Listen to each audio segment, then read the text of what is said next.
All right. Hello, everybody. So my name is Melissa Walner, and I am with Hilton Worldwide. I am the Global Director SEO. Also recently just started doing social media as well for our company, so kind of picked up an extra responsibility, but the two things kind of go together, so it makes sense.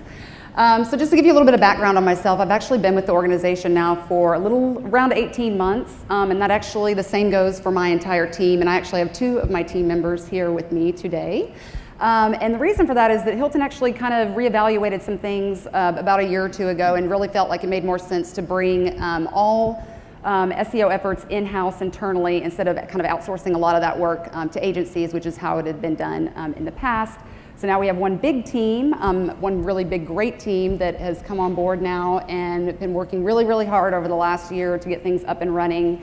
It's a very large organization, obviously mammoth size, and so it does not go without its own unique challenges, even just trying to set everything up for a company of that size to really be able to have that really good oversight, enterprise oversight into their SEO strategy. So one of the things I want to talk on today is something I think anybody that's in digital marketing would obviously be able to relate to this, and that's really kind of having to adapt your metrics and really even your strategy and best practices to any sort of SERP changes that occur, right?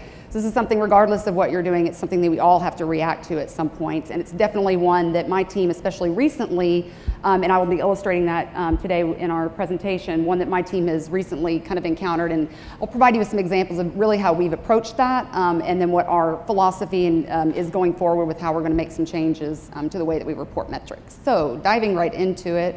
Quick agenda. I'm sure everybody in here is well aware of Hilton and what we do. But I did want to give you guys, just to kind of kick it off with a couple little fun facts about the company that you might not know, and touch on just briefly, why SEO is important to our organization. Obviously it is. If they felt the need, they needed to bring an entire team internally to make sure there was really good oversight and coverage for it. I'll touch briefly on just some of the Google SERP changes specifically, and then also really, like I said, how my team has looked at some things that have happened recently in that space and how we've kind of made some adjustments to choosing the right metrics and then the things that we've learned from that. So jumping right into this. So our company was actually founded by Conrad Hilton in 1919 in Cisco, Texas. A lot of people didn't realize that that's actually where the company started. The very first hotel, though, to carry the Hilton name was in 1925 in Dallas, Texas, which is actually where my team is based. We've actually grown to over 4,000 hotels in over 90 countries since then. We have 10 brands, one to fit every single lifestyle and occasion. The debut of Hilton.com, this one I found interesting, was in August of 1995. It was actually the first hotelier to go online, so obviously an industry pioneer on the information superhighway. And just recently, this year, we became the very first hotel brand in the world to earn more than 1 million Facebook likes. I thought it was kind of cool. So obviously, as the most recognized name in the industry, Hilton, we remain synonymous with the term hotels. However, we also remain synonymous with a few other notable high-profile Hiltons. Something that's a little bit of a unique issue for us is that we actually compete in search results with these folks, and especially when Miss Paris has a lot of media coverage, which she has lately, it's an even bigger problem for us. So the importance of SEO at Hilton. So like I said, we're a new team. The company obviously feels that SEO is a big, high priority thing for us, right? They know that is a huge thing in terms of driving the overall success for our online business. So the spotlight is on SEO big time right now, and the spotlight's on my team. And it's been that way since day one. And really, as we make our way through the organization right now, really doing the whole education and evangelism piece of all of this, it's becoming more and more important. We've got more spotlights on us because with each team that we end up talking to, there's somebody else that's getting their hands in this and somebody else that's paying attention to us. But there's some big core things as to why it's so important, especially for our industry. One being, we know customer acquisition absolutely begins with the search box, right? Of course, you've also got now an entire team that's understanding, dedicated to making the search experience better, understanding our searchers' behavior, and then also, obviously being able to reach guests wherever they are. It also is great because organic search, integrating that with any sort of other marketing efforts are going on with our company, which of course everybody knows hotels, much like retail, are very promotional.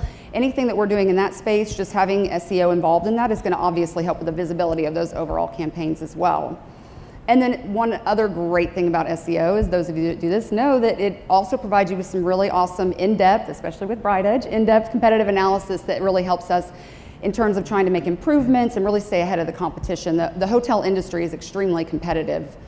And then last but not least, the mighty ROI. I think everybody in here would probably agree with this, and pretty much every company would agree that the ROI associated with SEO is pretty phenomenal. And like with paid search, you have to put a lot of money into it. Aside from that, with SEO, it's really just sweat equity, and then of course the tools that my team needs in order to get the job done. So Google SERP changes. So in life, there are a few things that you can always count on. You can always count on death. You can always count on taxes, and you can always count on a change in Google's algorithm. So obviously, this is something that we deal with constantly in our world. Each year, and somebody else actually quoted this earlier, each year, of course, Google changes their algorithm on average somewhere between 500 and 600 times a year. I read something recently that it's actually on average once a day. That's also including any sort of updates that are done to the SERP layout itself. Anytime that happens, though, you're going to have to change best practices, most likely. You're going to have to make some, augmentation to your strategy, and oftentimes with that, you're also going to have to make some changes to the metrics. It presents some unique challenges, especially for my team right now. We're still very much early on in the stages of trying to really educate the entire organization on SEO and getting everybody up to speed on understanding how SEO, the work that they're doing, actually impacts all of those things. So anytime there's a change, and we've gone out there, we've told them this is what you need to be looking at, this is what's important. Now we're backpedaling and we're telling you something else. My team really tries to stay on top of, be really proactive, and be all over the internet, making sure that we're looking for these things to happen as much as we possibly can, right? Because obviously Google is not going to give you any sort of real advance notice. But the more proactive we can be, that actually really helps us with our communication. It allows us to be able to communicate a lot earlier, always communicate often, and that can actually help with some of the confusion and chaos that may occur anytime something like this goes down with Google. So very recently, and I'm sure most of you in the room, or many of you in the room, are familiar with a change that Google made earlier this summer, kind of late spring, which is the Google Plus Local Knowledge Carousel, a mouthful. This is something that actually specifically really impacted our industry and restaurants as well initially.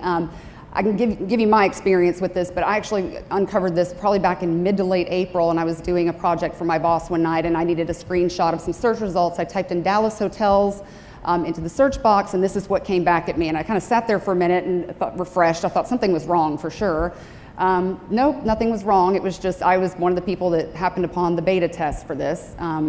Dallas was actually one of them, and I know Chicago was too.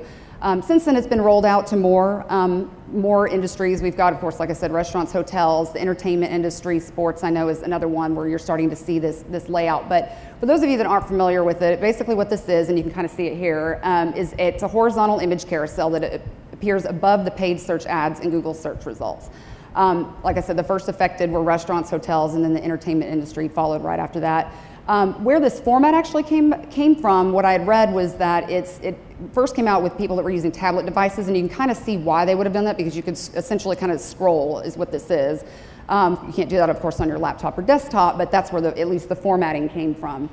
So users, when they happen upon one of these, what they can do is scroll sideways through the results. You get probably a good 20 results in there now in your local search results. And then anytime you click on one of those images, it will actually change all of the search results. So if I were to click on one of these right now, what it would do would end up changing all of the search results that are appearing there now to just be featuring whatever business you just clicked on. Kind of a game changer when you think about things, because typically, you would be looking for something that would be more of a generic search query. This is kind of throwing a wrench in things by augmenting or altering the search results based on this. So of course, the evolution of SERPs. With this carousel, it's actually presented quite a few challenges for us, but there's also some opportunities with this. So in the past, I would say probably in the last 2 or 3 years, maybe even longer, you really have seen a lot of the organic search results have been pushed further and further down on the search engine pages. So you've got a lot of the paid ads and Google's other products that are really kind of taking over that space. One of the great things with the rollout of the carousel is that now you've got all of these local business listings that used to just appear vertically. You would maybe get 7, Google, they mix things up ever so often, 7, 10, whatever it may be. but there was no images associated with it. It was just vertical, took up an enormous amount of space on the page, really, and pushed those the true organic results further down the page. Well, now you've got all of your local business listings at the top. You're above the paid ads. You've got more of them. They usually show somewhere around 20 to 21 of them. So overall, it gives you additional visibility there. So overall, the layout is actually very beneficial. It even has allowed for some more of the organic results to pop up further, maybe even off of page 2. But how this actually impacted my team is looking at this. One of the issues that we ran into, and this was a screenshot that we took from BrightEdge right after we first started tracking this, was that obviously you can see here. So our average classic rank, it increased immediately after the carousel rolled out. And like I said, the reason for that, what we found was it was because all of those organic results that probably were getting pushed down from the way the old map listings were laid out, all the paid ads, because we're in the hotel industry, we have Google's Hotel Finder product that's on the page too with all the paid stuff. But with moving that carousel, moving everything into the carousel, that actually bumped up a lot of our hotels into page 1 that we're actually ranking on page 2 maybe for some stuff. So that was good. The bad side of it is that for universal results, you can see went way down immediately after that. And the reason for that is because a large number of our universal results or the blended results are actually those local business listings for us. And BrightEdge, really nobody at this point has figured out a way just yet to track all of this, and I know BrightEdge is actually working on that very hard to figure out a way that we can actually track the carousel results. But my team, of course, we needed to come up with something kind of quick and figure out a way that we can actually still show our internal stakeholders what our visibility is, regardless of what's going on with Google changing their SERP layouts. So really kind of looking back at how we had been approaching things. And it's not to say that we weren't necessarily looking at a broad range of metrics, but a lot of the metrics we were maybe looking at weren't in line with what's going on with a lot of the changes that are going on with Google. Rank is one area that we report on, but that's something a lot of times it's the one tangible thing that I think a lot of people, if you don't understand a lot about SEO, people get rank, right? It's very basic. It's something that's easy to compute. But because of all the changes that are going on, because Google is so volatile, and is constantly making changes, going back to the drawing board, my team felt like we need to be casting a much wider net here and just looking at a much broader range of metrics. So going back and looking at that, some things that we're really kind of trying to focus on now, and this is just a small sample, there's other things as well that we look at, but some of the things that we kind of try to focus on are share of voice, just looking at our share of voice, generic keyword terms in comparison to our competitors. Social signals, a big one, especially always trying to associate some sort of ROI with social as well. BrightEdge is great for that with showing average rank and likes and shares in comparison to likes and shares. That's another one that we've really started using a lot. Anything with conversion, of course, is going to be good. So making sure that any sort of our content strategies, keywords, making sure that we're targeting the right keywords for our hotels. Conversion is a big one to focus on for us. And then another really big one too, and anybody that works really on a giant enterprise-wide site like a Hilton, technical errors and making sure that we're monitoring those, because getting those sourced out and fixed actually has a huge impact we've seen on things, especially with impressions and all of that. So always trying to make sure that we're staying on top of that and making sure that we're communicating this to the organization so they understand that the impact that those things have. So this is actually an example. This is something that my team came up with shortly after the rollout of the Google Carousel, and we had to come up with some way to show our internal stakeholders exactly what their visibility was now that we're not able to currently see anything in blended rank. Obviously there's some manual work that did have to go into this, at least for the moment. But the great thing about this is we're trying to retrain the organization to not look so much at like one entity and just focus on that, like this is how we are in paid search and this is how we are in organic, but really looking at it holistically. With this particular example is something that we can actually even go back and show our paid search team. And looking at it like this, you can go in and say, okay, well, there's areas where there may be, identify some gaps in coverage, or maybe some areas where they could potentially pull back on spend. But again, showing something very simple like this really just gives you a much better, more holistic view of your overall visibility in terms of how you look on page 1. So, a couple of key takeaways. So of course, like I said, this SERPs change constantly, so obviously best practices and metrics are always going to have to change, remain flexible and be fluid.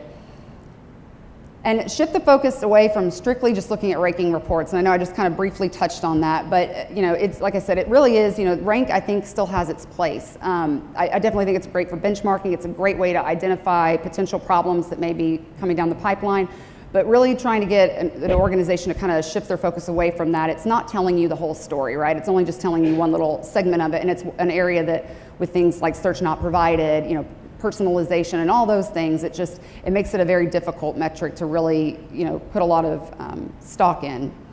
And then always be looking ahead, the next big thing. Like I said, anytime you can incorporate that into your KPIs in the near future is always going to be a win.